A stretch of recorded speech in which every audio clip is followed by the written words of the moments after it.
Hey, welcome to the Let's Talk World here at Social Media Shows Internet TV Network, the one and only that broadcasts live in real time with over 15 shows, Monday to Friday from 9 a.m. to 9 p.m., Saturdays, all the events that we live broadcast around town and of course outside town. And on Sundays, we always have the Modern World Ministries where we have Deacon Tom Moore talk about inspirational messages. But anyways, guys, as you all know now, by now, that Let's Talk World is the longest running TV show here at the social media. And I might be out most of the time, but of course, we actually cater to every single one who have a good story. But before I get into our guest for today, I just want to say that determination is very important when you talk about success. And a person who is determined does not wait for opportunities, they create them. Like for instance, my guest today, Mr. Richman Mahlangu, Yes. a tennis scholar in the United States, but grew up in South Africa. Welcome to my show, Richman. Thank you very much. Thank you. Well, anyways, I wanna start with the immigration. Okay. The move from South Africa. That's actually interests me when I was researching about you and everything like that. So, how old are you when you are, you awarded that scholarship? I was about 21. I was 21? actually in Austria because from South Africa, the goal growing up, I obviously grew up in a township. Tennis was just a complete coincidence. This white gentleman came into my township. White people never really came into the townships. Township is obviously there was a place where black people lived. And what's the name? Do you remember the name? Name of my township? No, the person who came and Mr. Tim Gray. Mr. Tim Gray. Yeah, it's a Tim Gray. He had coached in England and he was coaching in South Africa. Just by accident, he happens to drive by, sees me hitting the ball against the wall barefoot, and he came and introduced himself. He basically decided he was going to make a tennis player out of me. But to answer your question directly, I was trying to come to America on a tennis scholarship because being a black person growing up in South Africa, there was not a lot of opportunities to go to universities. In fact, the schools I went to, we had a special curriculum designed by the government called Bantu Education, an inferior curriculum for black schools. We didn't have any money in my family. My father died when I was 12. So I basically was looking for a way to get to America so I could go to university. This gentleman helped me. He gave me free lessons. Eventually, he went to a white club in Durban and asked for special permission for me to be a member there so I could improve my game. By accident at this club, or luck, however you want to describe it, there was a South African gentleman by the name of Ray Schwegman. Unfortunately, he's passed away now. He came on holiday. He owned a tennis school in Austria. And he came on holiday. In fact, he did not even belong to Mitchell Park. He belonged to a club called Pureza Tennis Club. But on that day, he happened to come to Mitchell Park and he heard my story that I was trying to go to America on a tennis scholarship. And I was having a hard time because a lot of American coaches would write back and say, we would love to help you, but we've never heard of black tennis players from South Africa. We don't know how good you are. It costs a lot of money to recruit people. Mr. Schwegman sponsored me to his tennis academy. He owned a tennis camp in Austria where he had people that come there and play socially, 30, 40 people a week. So I went there, coaching, basically. The idea was that by getting there, I would still try to get a scholarship to come to America. He said, I'll support you to do that.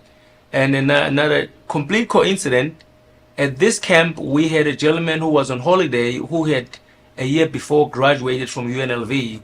And he had my story. I go to play against them. And then he said, I think your game is good enough. You're too young to be trying to coach tennis full time. Picked up the phone and called the coach at UNLV. Mr. Craig Witcher was the coach at the time. I talked to this gentleman. At first, I thought the whole thing was a joke. I thought somebody was just putting me on. But as the conversation went on, I realized this was a real thing. So eventually, he concluded he wanted to recruit me. And in 1986, August 1986, I came to Las Vegas to meet Mr. Which, and I attended Wow. UNLV. So you are saying that you came from South Africa straight to UNLV, No, I went to Austria. Austria to UNLV. Correct. Wow. Well, let me ask you this. Is tennis your passion from young? Well, I played tennis as a way to escape poverty. You know, in an African culture, in my culture, in a poor community, doing things out of passion is not, to me, was unknown. My father had just passed away. I would come back from school and people in the house would be crying, still mourning the death of my father. And there happened to be a tennis court down the street from my house, and all courts where guys just played for fun. And I ended up playing, and then a guy, a black gentleman from my township who was a tennis player, basically kind of recruited me and took to this black tennis club where there's a lot of black men that basically kind of mentored me. So I played tennis. Basically, my goal was to find ways to go to university. The goal was to get to university, get an education, something that was not possible at the time in South Africa. Obviously, I guess at some stage it became my passion in the fact that You're good at it. well, that's all relative. I played college tennis, and I was able to have a basic decent amount of success. I got to coach some players. I traveled with the guy on a tour for a little bit. I got some experience. So, and I coached my own kids. Yep, I've heard that they went to Harvard, When one went to Harvard and one went to Georgetown. Georgetown. Awesome, So, congratulations. Thank you. The idea behind them playing tennis was nothing else other than using the same kind of following the same path of using the academic ability and athletic ability to get to good universities. They had a bit better more choices than I did. So Because they basically, grow up here in the United States. they were born actually in Austria. Oh. They were born in Austria. My ex-wife is from Austria. And so what happened was I was going to UNLV during my junior year. I went to Europe on vacation. Actually, no, I was working over the summer. And I went to apply for a visa to come back. The US Embassy would not give me a visa. So I was stuck in Europe for 6 years. I got to know my ex-wife, and then eventually we moved in together. And then we have these two kids. But I wanted to come back and make sure that I finished my education and went to graduate school. So we came. My older son was 2 years and my younger one was 4 months. It was quite a roller coaster coming to a foreign country, but the tennis became basically the vehicle to access the best universities that America has to offer for them. So let's get back to living in South Africa. Yeah. So walk me through. I researched that South Africa is not a third world country. Yeah, it's one of the richest countries in the world. Well, exactly. Yeah. So I'm not. I grew up in the Philippines. It's a third world country. But I just wanna touch base. How is growing up in South Africa? Because I wanna kind of like base my experience living in a third world country, but it's outside the U.S. Yeah. So walk us through how is growing up in South Africa. So Lamontville, right? Lamontville, yeah. Oh, Lamontville. Lamontville, yeah. So basically, when you talk township, this is the same thing like we're talking about the ghetto in America. Even though South Africa was a rich country, everything was basically run by the apartheid government, which was a white government, which basically, so black people were classified as second-class citizens. We couldn't vote. There's certain restaurants we could not access, certain hotels we could not access. In 1986? Mr. Mandela came out of prison in 1994. So I left South Africa in 1985, was still full apartheid. Until 1994, when he came out of prison, became a president, that's when apartheid ended. But before that, when I was a kid, when I was growing up, I grew up under the full scale of apartheid in South Africa. So basically, both of my parents did not have any formal education. They were not educated, which means education, you basically struggled. I went to these black schools that I said. Black people had to ride into black buses that were designated for black people only. We also have two other races in South Africa, which is the Indians from India, and then Did they move there, or they actually they're originated from there. No, the Indians, they originally came from India. Oh. Yeah, And then they moved to South Africa. Yeah, they plant sugar cane, Mm-hmm. rice, and then we also have a group of people. They bring economy. Correct. Yeah. We also have a group of people called colors. As far as I understand that history is that they came with European, these were Malaysian slaves, Mm-hmm. Malaysian people that came with European slaves. So all those three groups were still classified as non-citizen in South Africa. Only the whites basically could vote. They ran the government. They held the high positions. They go to better universities. They didn't. They paid very, very little. They literally monopolize everything. Well, basically, it's Because like if they're the only one who can vote, how can you have freedom of speech? Well- is there any freedom of speech in South Africa? well nowadays. But that's what colonization is. It's not. South Africa is not just unique in that way. All the other countries that the European colonized did the same thing. The British did the same thing in India. We were colonized by the Dutch, and all these other countries, like a lot of these African countries, they were colonized by somebody, either the French or the Italian or somebody. Yep. We were colonized by the Dutch. So until Mandela came out of prison, when apartheid ended, that's when life changed. But growing up in a township was basically like growing up in a ghetto here during the 60s when slavery was on. The only difference with slavery is that black people in South Africa, when you work, you still get paid, and you are not a property of a white person. We still were able to live and go into your Yes. into your home, but black people could not have a residence in the cities. So basically, you work in a city. After a certain amount of time, you go back. you had to go back home to your township. Wow. That was the normal life that we lived. It's just like a Hunger Games. I didn't watch the Hunger Games, unfortunately, but these things are not obviously coincident. This is what colonization basically Yes. what we're basically seen as. We are colonized by a lot of different, countries. So, Yeah. so I understand. The Philippines was, I think, was the Spanish. Yeah, that Spanish, colonized you guys. Spanish, Chinese, Japanese, Yeah. and then America actually saved us. General MacArthur came in and said, "This is enough. This is enough." Yeah. Yeah. So yeah. But anyways, going back, I love that you opened that up because it's hard time for me, especially running an unbiased channel. Yeah. I don't really bring those up on my own words. So I Yeah. thank you for bringing that up. Now, talking about slavery in South Africa, and then by white people, and coming to the U.S. as a black. How that's transitions? How is it hard? Do you feel any kind of I'm Filipino. I move here, Yeah. and minority is always a minority in the U.S. and that's what Yeah. we're trying to fight for. So what is your transition? What do you think about all So these things? back a little bit to South Africa. South Africa wouldn't state as was slavery. I mean, could it? But people, that was the main difference I mentioned earlier. Because in America we had slavery. Black people were not sold in South Africa. It was apartheid, which was segregated. Didn't have the opportunities, limited opportunities. But it was not slavery.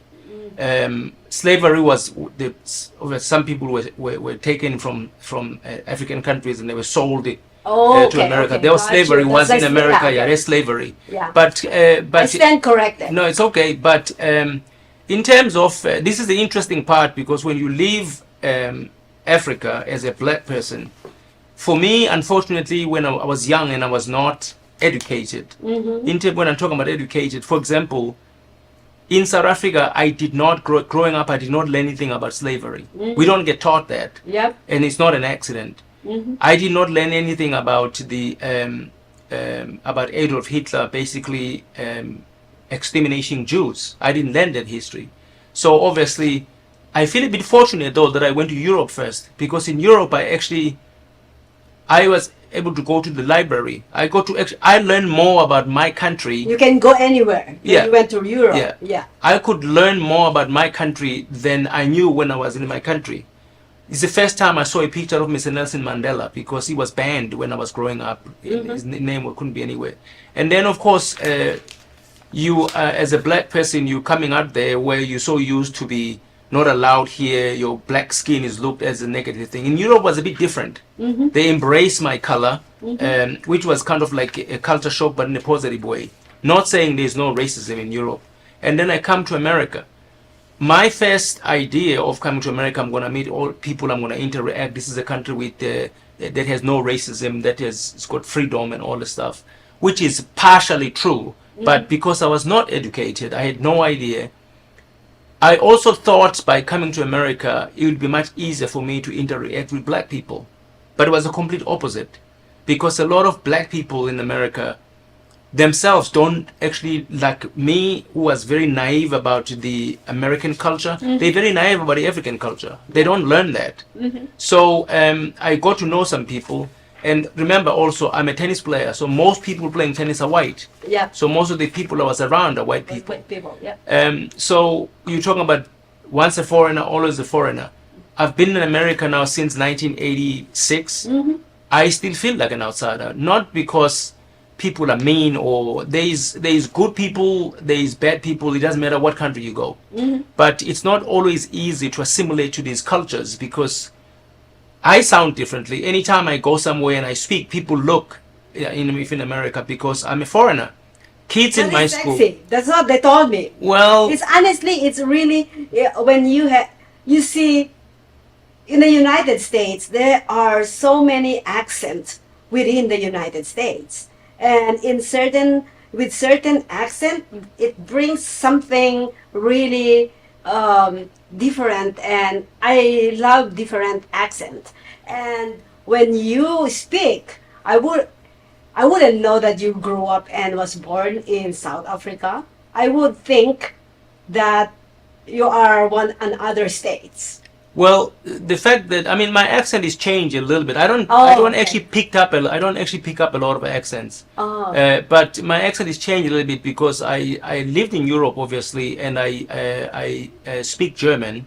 But another reason is living in America, certain words I pronounce a certain way just from hearing. Not even I actually don't think accent define characters, who we are as people. Yeah, no. People just speak a certain way because that's how they grew up. Yep. It's not something they even think about.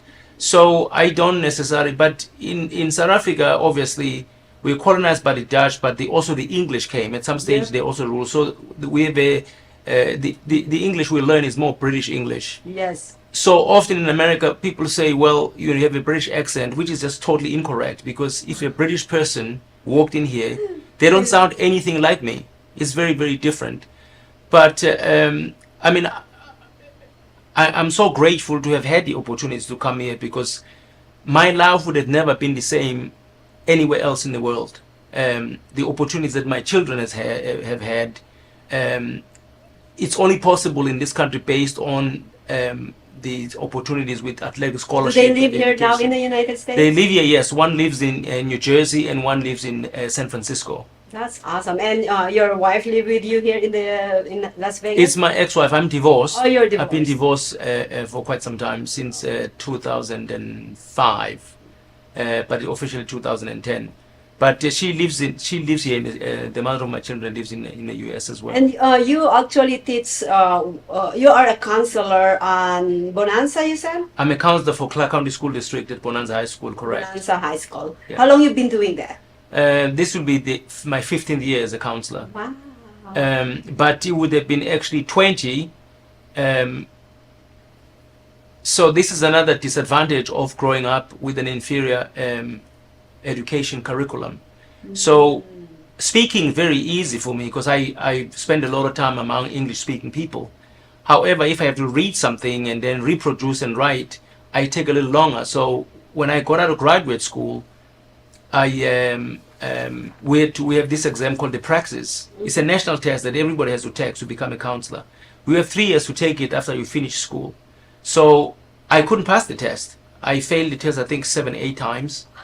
Eventually, the Clark County School District had to let me go because I couldn't pass the test to renew the license. Part of the things I write about in my book here is that for people to realize that it is up to them to be able to pursue their dreams, their goals. And the fact that you're struggling doesn't mean that you're failing, that you should quit. because I pursued this idea. I wanted my job back. For the next 2 years, I studied and studied. Eventually, I passed the test, but also I didn't get rehired for 3 more years, so I was out for 5 years. But regardless of the reasons why this happened, to me, this is just kind of like part of life. You're gonna have some It is obstacles. test. Yeah. You fail. You gotta get up and try again, or whatever. But 15 years, yes, and it would have been nice. It would have been 20 because I could retire, but I can't. Very impressive. Very impressive, Richman. I was kind of like researching online about you earlier or last night, and it's very impressive. Thank you. Audience, Mr. Richman, or I'm trying to actually pronounce your last name really right. It's okay. You can do Mahlangu. that's how it says here. In my country, it's pronounced Mahlangu. Mahlangu. Yeah, but you don't have that sound in American English, Yeah. and it's fine. So, like in my school, they call me Mr. Mahlangu, which is fine. I don't. I'm in a foreign country. I'm gonna call him Richman. That's fine. But anyways, Mr. Richman here, he already actually say it that he actually writes. So, anyways, he wrote the book Success Beyond Expectations, Dreams Without Action, Hard Work and Dedication Become Pipe Dreams. We will talk about his book and his previous book when we return, so please don't go away. Traditional TV is going away. Hollywood is starting to fade. People are demanding real stories from real people. Our voices are now being heard in our own way. Podcasts, Facebook, Twitter, YouTube, and TikTok Live are becoming the norm. Internet TV has now reached the highest demand in human history. Social media shows is now the new media of the century.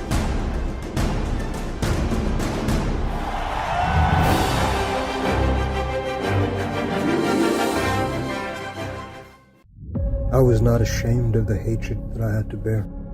I shared it with them. They just didn't know. From their point of view, I was just some savage crusader devil sent by a country of devils to kill. And that's what I did. So you just Hi, I'm Deacon T with Modern Word Ministries. It's great to be with you today. Just a short little promo for our show. Every Sunday morning we have service, and you can follow us at 10 a.m. Pacific time on modernwordministries.org.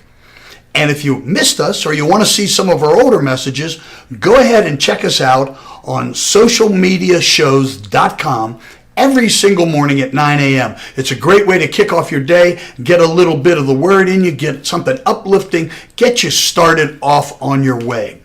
You know, if you're looking for prayer or you need some help, reach out to us. If you go to our website, again, that's modernwordministries.org, you can interact with me via telephone, via DM, text message, whatever you want. I'll get right back to you. So if you need prayer, you need help, you just need somebody to talk to, Modern Word Ministries is here for you. We are your church in the community. So until you see you next time, be blessed, everybody. Bye-bye.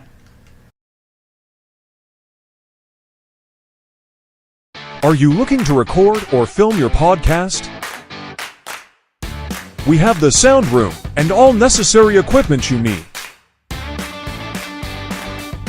Contact us for pricing and to schedule your tour.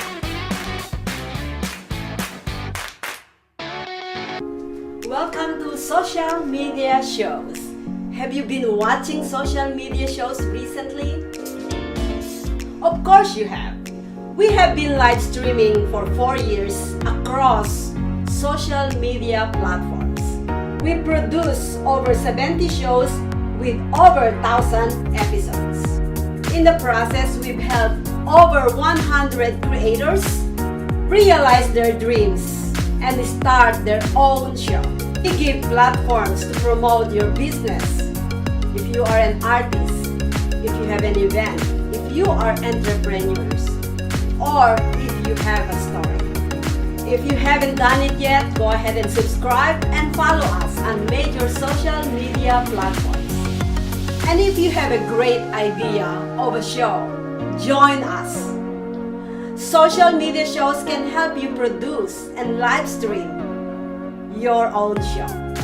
Let us help you make your dream become a reality.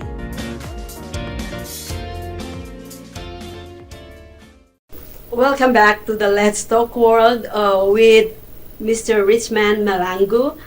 He is the writer, author of the book Success Beyond Expectations, Dreams Without Action, Hard Work and Dedication Become Pipe Dreams. I actually mentioned it earlier that I said that when an opportunity, opportunity doesn't come, you have to create it.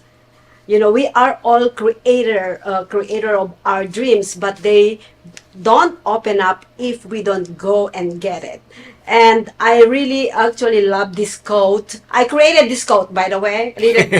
I didn't copy it anywhere. It's because I want to base this based on your book and all your experience. Thank you. If you look at it. But anyways, Richman, you moved from South Africa through a scholarship, given an opportunity. It's because of what you did and what's your experience growing up. That is very impressive. That is a solid determination to be better in life. And besides you being a tennis player and a dreamer that actually becomes successful, I would say that's a success from being dreaming, coming to the United States, and now you're living here in the United States. So, being an author, how does it takes to be a writer, from an athlete to a writer, to an author? Yeah, well, so for me, I didn't have all the formal training of writing. In fact, the first book that I wrote, which was my autobiography, it's called Zulu Dreams, From Apartheid to the Ivy League. I just started writing after I left home because one day I felt like this is going to be a story to share about my life. So I hand wrote the thing. It took me 20 years. Wow. And at some stage I had people type it because I don't know how to type. I grew up in the schools where, in the township, there's no typing class. We didn't have a library or a lab or anything. But anyway, so basically I wrote out of kind of passion. I mean, education has always been my number one priority. I spoke a little bit about my mentors. The first black man that I met through tennis was the first time that I met black people that were educated. That's even during apartheid. They were educated, they had their own cars, they spoke intelligently, they had their own families, they had own their children, and they advocated so much for their kids to acquire education. So that is where my direction started to shape in terms of looking at education. I always enjoyed going to school. I never missed school because I always felt like this was the only place where I could acquire knowledge that will help me later in my life. Mm-hmm. So in terms of writing, I basically feel very fortunate that there was so much stuff to write coming from home, going to Europe and coming here. At the same time, it's always easy to think about, well, I'm just going to write about this flowery stuff. There's so much drama in my story. And very quickly in my life, I realized that without failure and all these difficulties, there can be a story. This is just part of life. There's good things and there's bad things. And I've done an incredible amount of mistakes. And hopefully I learn from them to correct things. But I enjoy writing. Fiction is very difficult for me, the imagination. But the real life stuff of... One of the reasons for me to write is to find a way to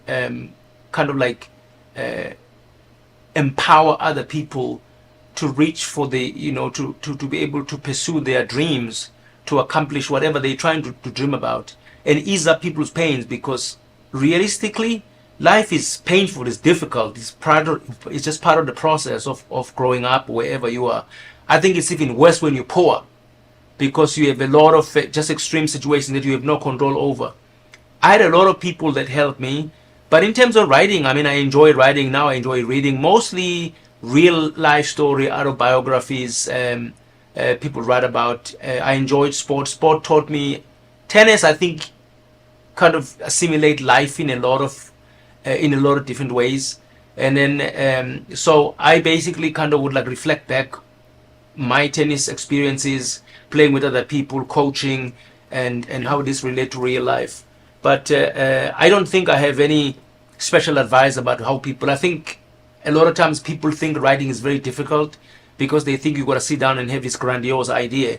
I think if you feel you're passionate about a story, you should get a pen and paper, sit down and write, or get on your laptop and start writing. So what is your most favorite part of writing? Basically, obviously, sharing my story, but trying to find ways to empower others and kind of like ease up their pain, in a sense that they realize not to feel sorry for themselves because they're struggling, to feel like they're victims of life. Realize that we all basically are on this journey of life. We don't know what's coming. Nobody knows what the future is going to be, but we have an obligation to do our best, to our best ability, if we want to be successful. So the most exciting thing for me is if I write something, if I share something, or if I have a discussion with somebody, and we find that somehow, some way, this story resonates with them. It means something to them. It makes them realize, I could also do this. If this guy can come from absolutely nothing, father died when he was 12, struggled so much, failed so many times, and he gets up and he tries, and eventually he comes here, he goes to school, he goes to graduate school, gets kicks out of the country. There's a couple of times where my ex-wife and I and the kids, we had to leave the country. We had 5 days to leave the country, otherwise we'd get deported. We'll be outside of the country for 5-6 weeks, not knowing if we're able to come back until the new visa was granted. And then we'll come back. So, but when these things happen, the positive thing, now it's exciting because you're kind of accomplishing that goal, and it gives you more energy to keep going forward. So let's get to your book. Yeah. So what inspires you to create this book? So this is this the camera? Yes. So this is in the front here. This is a picture of the house I grew up in. It's a small little house when my brother and I. At one time in this little house, there was like a four-room houses, about maybe smaller than this size. The four rooms. There were 10 people living in this house because With your immediate family. yes, because I had 3 sisters who got pregnant before they were 30, and one of them had twins. So there were 4 babies. Wow. There is them. That's 7. That's my mom, my brother, and I. We had to at the time we used candlesticks to do homework because we had no electricity. Yeah. Bathroom was outside. So we had to wait for them to go to sleep so we were able to do homework. These are the struggles of part of the story. And it's all in your book. This is all in here. This book is a self-help book and an inspirational book. I basically went through my autobiography and tried to find things that I could use here in this book to empower people to be able to pursue their own dreams. It's got 9 steps that I basically that I think made my story successful, and they don't have to work for everybody, I think, but there's people can pick and choose about what step they would like. And basically it talks about growing up in South Africa during apartheid, and then you use those experiences, how they are transformed from South Africa to Europe and coming here, and how we use that for my son's journey to be able to get into Harvard and Georgetown and graduate and get jobs. It also talks directly to like middle school, 8th grade, and then high school and young adults, making decisions about how to choose a career, find something you like, that you enjoy, work hard at it, and be able to turn it to its full potential.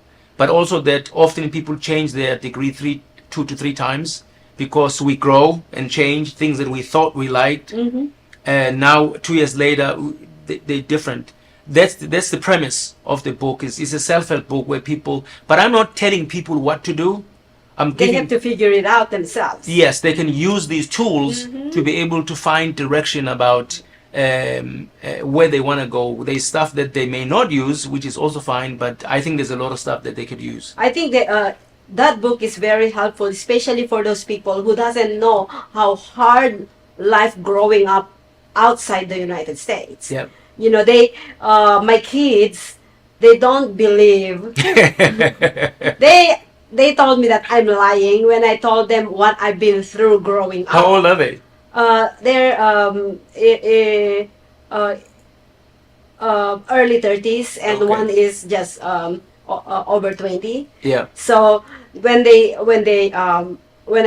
explained to them, I stopped explaining to them because I am a liar. Okay, so this book actually is, I highly recommend to buy and read this book, because you will see how people outside the United States and people who doesn't have money, how they struggle. If you are comparing about struggle in the United States and struggle outside the United States, it's incomparable.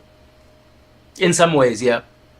For me, it's incomparable, because we here in the United States, even though you don't have money, you sit down in your butt and you think you're gonna get help from the government. Outside the United States, if you don't have money, you're gonna have to stand up, wake up 5 a.m. in the morning and go and find that money so that you get fed, so that you can live. So that's a lot of difference. You see what I'm saying? So they have to understand the life without nothing. That's all. Yeah. It's this idea of poverty. It's very interesting, because it doesn't matter what country you go to. There's poverty. There's people who are poor. In America, there is obviously there is more opportunities the way in my country. But I would like to say that it is important also to recognize that for black people in America who has a history of being trapped by slavery, sometimes it's not as easy as one may think, how easy it is to escape poverty. Even Martin Luther King said this, said, when I did I have a dream speech. It was a good speech, but, we're talking about people need to, put in their boots and put their boots on and get on with it. At the same time, you'll find that some people don't have boots. And even though in the books, slavery had been ended, in terms of the law, if you don't have the education, if you don't have the money, you still have to go and work for the same person that you were a slave for, and they have control how much they pay you. But nevertheless, to a certain degree, there's certain good aspects of what you're saying, that poverty may be worse somewhere else. For example, here in America, it doesn't matter how poor you are, your high school, your education is free. I had to pay to go to school. Mm-hmm. and we were poor. Mm-hmm. So this book basically here, this is not a political story. Mm-hmm. It's real and facts of life. It's based on facts, on try to empower people, and the subtitle, dreams without action, they become pipe dreams. Yep. You have to do something. You got to take action to be able to achieve anything that you want to achieve. And my biggest goal with this book, internationally, not just here, is somehow to get this book into the schools, in the hands of young people, especially in the low-income areas. That's what I was gonna ask you. But it's not easy. Yeah, of course, yes, especially in the United States. So how is it so this is your second book? The first one is the autobiography. This is actually third, because this is more it's like a second series, improved version of the one I wrote one before called Beyond Expectations. Oh. So this is an improved version of, I added more in the story, better editing. Of course, I'd gotten a little older with more experiences, things that I've learned about, but it's also on Amazon, also in German. So it's also translated in German, because there's a part of me living in Austria. Yes. But so this is third, but as a second series of the second one. Yes. Yeah. So how is it doing? Where they can find your book? Amazon.com, or they can also go to my website called ZuluDreams.com. Mm-hmm. There's a tab that they can click on to buy the book. Yes, I went there.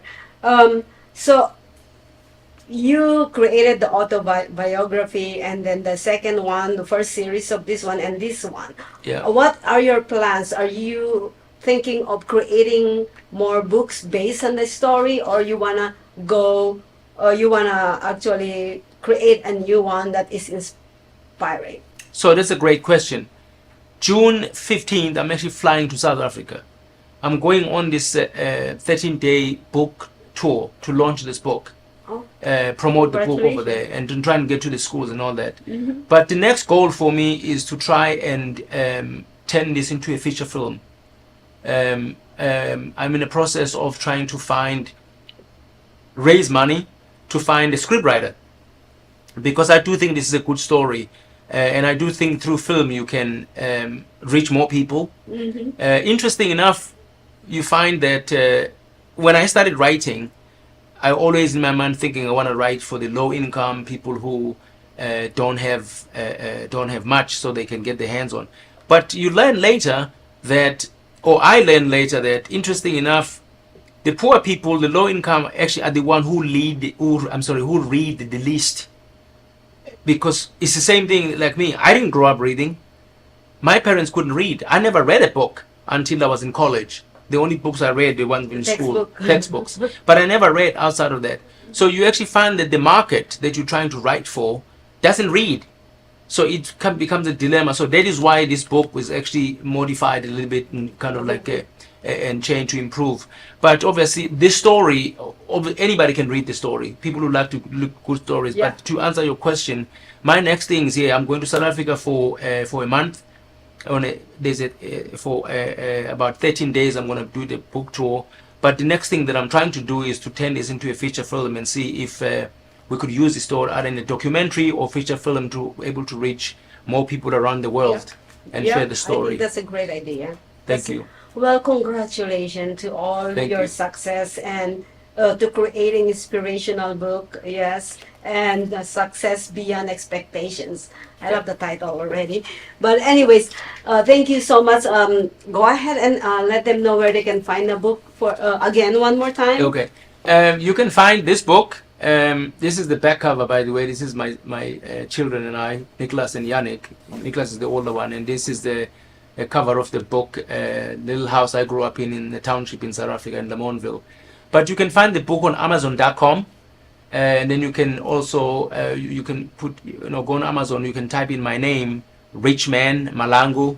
If you put in the name, it's Mahlangu, or go to my website zuludreams.com. You can able to find the book there as well. And also on social media, on Instagram is @zuludreams. Same as my on Facebook under Richman Mahlangu. So if you find me there, follow me and look for those commercials, and please buy the book to support this program. Yes, buy the book, support Mr. Mahlangu. Somebody out there could relate of his story. There's a lot of people out there, and I hope you guys support every single person that we bring into Let's Talk World or on socialmediashows.com. And thank you so much for listening and watching us again one more time. Thank you for all your support here at Social Media Shows. If you miss this live broadcast, you can go back to socialmediashows.com to rewatch it again. Thank you so much, and we'll see you guys again next time.